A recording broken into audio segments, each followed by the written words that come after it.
I didn't know you were in marching band. Yeah, I guess I did know you did the flute. I didn't know about the band thing. I was about cheerleading at the time you were doing the band, so that you see, I still see how that kind of plays out today. So very interesting how, you know, in our lives, you know, it kind of follows you. So this whole need to cooperate, you know, it's like on all levels, really. You know, to be able to cooperate. Even just because we have to sometimes, you know, I've had to do with my kids. I threaten them, or if they don't cooperate, you know, my grandkids. Okay, you got to do that, you know. But that's not what we're talking about today. Is, you know, the level of threatening somebody so that they cooperate.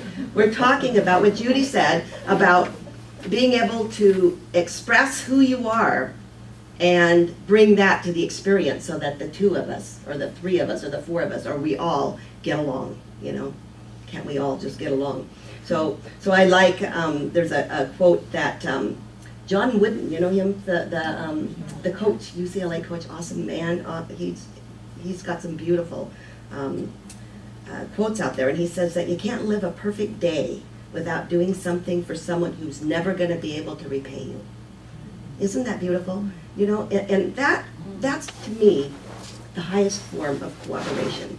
It's about this too. It's about being kind without even thinking about it. You know, sometimes we have to think about being kind. We have to think about doing nice things, think about cooperating with another. But at the highest level, you just know what to do, right? And like here, I was thinking if somebody walked in right now and had books or something with them and they spilled them all over, everybody would rush, right, to do the kind thing. I know that.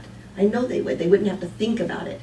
But we kind of have to think about cooperating with people, because sometimes they don't do the things that we would do. You know, we bring our own stuff. And so our job is to be able to see the bigger picture, to see the big picture and everything. And the highest form of cooperation is really knowing you're divine and taking the gift that you are and bringing it to other people. Being this channel so that the blessings of you can pour through to the other person, and you can let them be the blessing they are. Judy and I call it facilitating each other's becoming. So that, you know, I can facilitate Judy's becoming by just being an open channel for her, and she can do the same for me, right? And that's how that's how you make it in life. You know, that's how you make it at the highest level in life, is to be open and be this facilitator for each other, so they can be the best they can be. I love that. It's about the other person. It's about being an open channel. Now, it's not always easy, but that's what we hopefully will evolve to. I think you mentioned that in biology, as we evolve, we will evolve into cooperation. That's what the evolutionists, the theories are, that we will do that. We will evolve. If we don't, we won't, and we won't be here. But there are these different levels. It's like the monkey of cooperation, right? He cooperates because he's getting a grape, you know, and then he'll eat it. The other one, it's heck with it. Oh, I wish you could have seen the video. It wasn't very, you know, clear, but you can get it on YouTube. But the little monkey just threw the thing because he was mad. And we do that too. We get so mad. We get so mad because we get into our little ego self. See, we get into our little ego self. And it's our job then, and as we say it every single Sunday, because every topic that we have boils down to the same thing. When we know who we truly are, we act differently. We act differently. And so every moment of our life is an opportunity. Every situation, every challenge that you have is an opportunity to be bigger than you're showing. Be bigger than we think that we are. You know, there's a long story, and I don't want to tell it, but there's the synopsis of it is, there's a little boy that, it's an old wise wisdom tale, and there's a little boy, and he's going to go out and seek money for his mom, because the two of them live alone.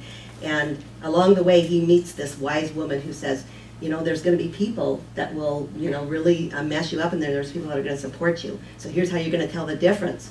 And then she gives him 3 apples, and she said, you're going to, the first one, you know, cut the apple and see which, make one a little bigger, right? And then see which apple that they take. And as the story goes on, the ones who took the smaller apple were the people then that would support him along the way. And in a way, that's kind of what we're talking about, is that, you know, it's those people that are the givers, right? My dad used to say that there's the givers and the grabbers in the world, you know? There's the givers and the takers, you know? And you don't want to be a grabber. Although we all are grabbers too, you know, we're grabbers and we're givers. And our journey, hopefully to evolve, will be to be the giver of the apple, of life, to be the giver of who we are, of the truth of who we are to each other. You know, that will be our job, to be in service to the greater good, to be in service, you know, in the greater good is God. And God is you, right? It's the divinity within you. And so you're in service to ourselves, to evolve. See, cooperation is really something that we don't even do for another. You do it. You start it in here. You start it in here. And it's not something that, you know, I think we think that it's about demanding and expectations from the other person. But it's about achieving this balance inside of us. Knowing that how we treat others is how we treat God. Because God is inside of us. You know, you have to really think about that. It's about caring so deeply. It's about caring for each other so deeply. And I know it's easier sometimes with the people that we care about, right? Than the ones that we're kind of, you know, iffy about. But the ones that come into our life is the opportunity that puts us forward, that helps us to evolve. You know, it's cooperation because we want to cooperate, not because we have to. Bottom line, that's what I'm trying to say here, is that, you know, that we all have these challenges in life. We all have these people. We have this stuff that comes into our life. And it doesn't really matter what it is. It's how we deal with what is. That's what matters in it.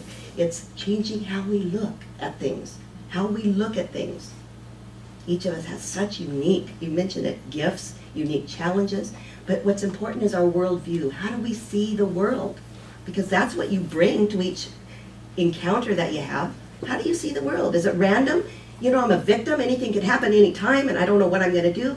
Or is it that we aren't victims, that we have the power to look at our life and to change it, to know that every act, every word, every thought makes a difference, that just saying I love you is different than saying I hate you. It's way different. It puts out different vibes into the universe, comes back to you. And when we act from that, we change who we are and we change the other person. So key. So these challenges that we have, they arrive in our lives so that we can take them out into the world in a different way. We change the energy. Deepak Chopra says there's always a spiritual solution to every challenge that you're having. There's always a spiritual solution.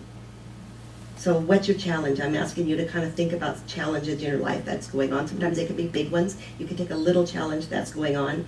And he says that the answer to your challenge, it always lies in awareness.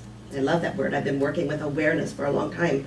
And what he says is that awareness isn't, it's passive. It's not passive, it's action. You take awareness into action. And he says that just like doctors, right, work with the medicine, medical doctors work with medicine and psychologists work with the mental, that he said that spirituality works with awareness, and awareness leads to action. So you're all here to increase your consciousness, to become more aware. There isn't a person here that's not here to become more aware, to live a better, a wider existence of life.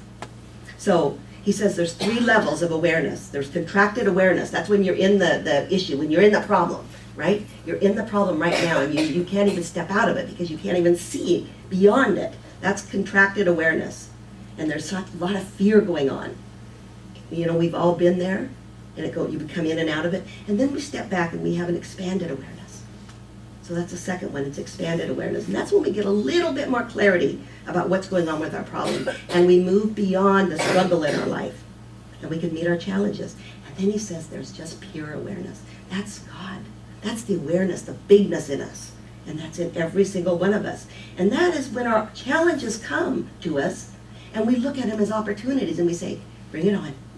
Bring it on. I'm going to let it move through me, and I'm going to grow because of it. That's pure awareness. So if you have a problem right now, you're either in constricted, contracted awareness, you're in expanded awareness, or you're just pure awareness, and you're letting the challenges move through you.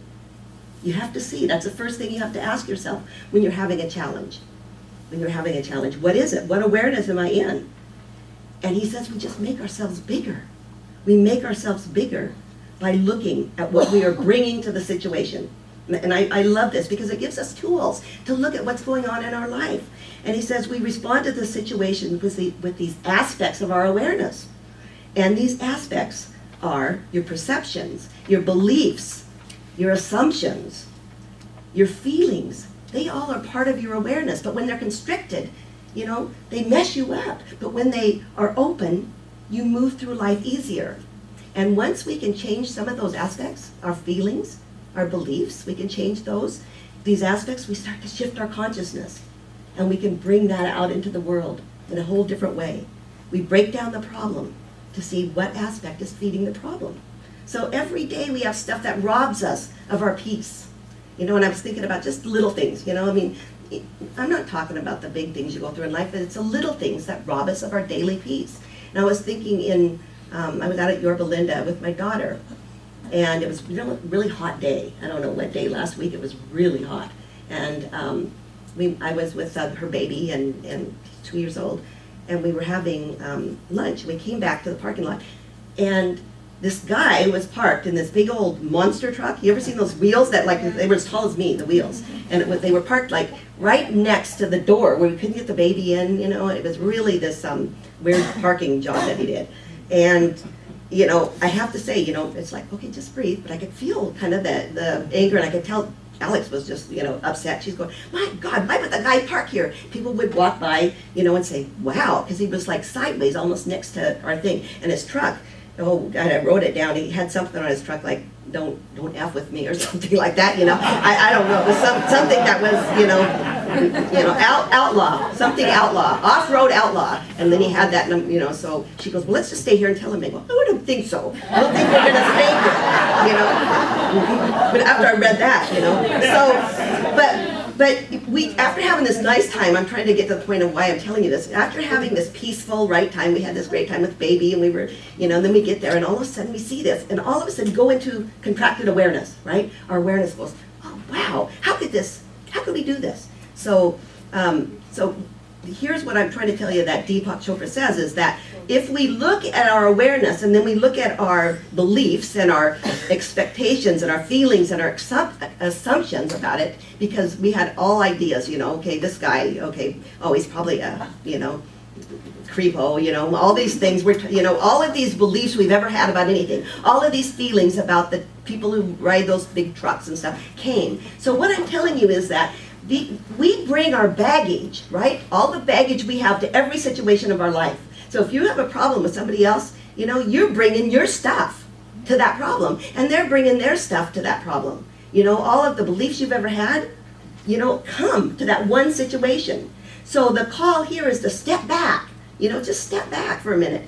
Get some space between the problem, get rid of all the ideas, the assumptions, the perceptions, you know, the feelings that you have about it, and just let the situation be what it is, right? It is what it is. The darn truck was parked right there, so it is. You know, we squeezed in through the other side and pulled out without, you know, scraping any cars.